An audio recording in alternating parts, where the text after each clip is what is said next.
रुपाली चाकणकर फरार आहेत, त्यांच्यावर कारवाई झाली पाहिजे। राज्य महिला आयोगाच्या पदाचा रुपाली चाकणकरांनी गैरवापर केलाय असं रुपाली ठोंबरे पाटील यांनी म्हटलंय।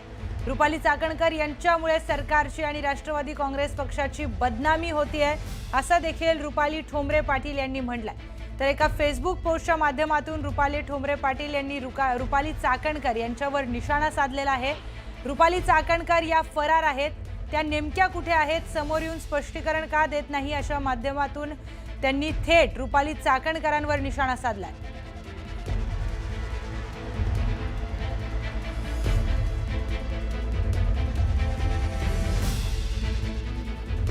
प्रकरणी आता रुपाली ठोंबरे असतील किंवा सुषमा अंधारे किंवा इतर विरोधी पक्षनेत्यांनी थेट टार्गेट केले ते राज्य महिला आयोगाच्या अध्यक्षा रुपाली चाकणकर यांना। रुपाली चाकणकरांच्या अनेक फोटो या दोन्ही खरं तर सुषमा अंधारे आणि रुपाली ठोंबरे यांनी ट्विट केल्या होता आणि पदाचा राजीनामा देऊनच या सगळ्याची चौकशी व्हावी, नाहीतर पोलिसांवरती दबाव येईल असं देखील रुपाली ठोंबरेंनी काल सांगितलं होतं। आणि आता रुपाली ठोंबरेंनी एक फेसबुक पोस्ट करत राज्य महिला आयोगाच्या अध्यक्षा रुपाली चाकणकर फरार असल्याचा आरोप केलाय। आपल्यासोबत रुपाली ठोंबरे आहेत। तुम्ही पोस्ट जी केली आहे रुपाली चाकणकर फरार असल्याचा, त्याचा अर्थ नेमका काय घ्यायचा? 2 दिवसापासून बंधू बाबाचा विषय, महिलांवर केलेला अत्याचार, बलात्कार याच्यावर राज्याच्या महिला आयोग अध्यक्ष चकार शब्द बोलत नाहीये। तुम्ही रोज त्यांना भेटणारे, तुम्ही तिथे जातायत, तुम्हाला भेटत नाहीये। ही त्यांची जबाबदारी आहे की तुम्ही मीडिया समोर येऊन जो प्रकार घडला त्याचं तुमचं म्हणणं मांडलं पाहिजे, सांगितलं पाहिजे, त्याच्या विरोधातले आम्ही पुरावे दिलेले आहेत। चकार शब्द काढत नाहीये, फरार आहेत ते चक्क। माझं तर म्हणणं आहे की बंधू बाबा अशोक खरातच्या प्रकरणात या सह आरोपी आहेत। त्यांनी वर्षापूर्वी ही घटना माहिती असून सुद्धा पत्रकाराला धमकावलं, माफीनामा घेतला, स्वतःच्या लेटर हेडवर पोलिसांना पत्र दिलं, त्याच्यामुळे त्यांना ही कल्पना होती।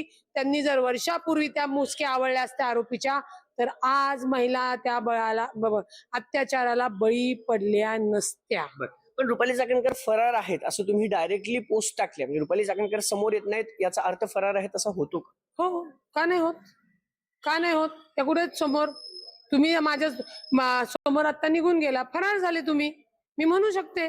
आणि कायद्याने मी एक लक्षात घ्या, मी नुसती लोकप्रतिनिधी नाहीये, मी प्रॅक्टिसिंग वकील आहे।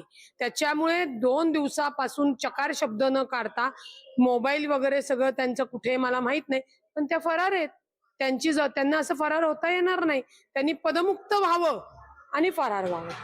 रुपाली चाकणकरांनी राजीनामा नैतिकतेच्या आधारावर द्यावा असं तुम्ही काल म्हणाला होता। तुम्ही ठाम आहात? कारण या सगळ्या प्रकरणाची चौकशी त्याशिवाय होणार नाही असं तुम्हाला वाटतं? 100% पदमुक्त केलं पाहिजे, अन्यथा राज्यातील महिलांचा राज्य महिला आयोग या विभागावरच विश्वास बसणार नाही। मी तुम्हाला अत्यंत जबाबदारीने सांगते, या पदावर बसून या चाकणकर मॅडमनी खोट्या महिला उभ्या करणे, व्हिडिओ तयार करणे, काही फेक सोशलवर फेक अकाउंट करणे, टार्गेट करणे, म्हणजे ज्याच्या रक्षणासाठी त्यांना बसवलंय एक्झॅक्ट त्याच्या ऑपोजिट त्या काम करत होता।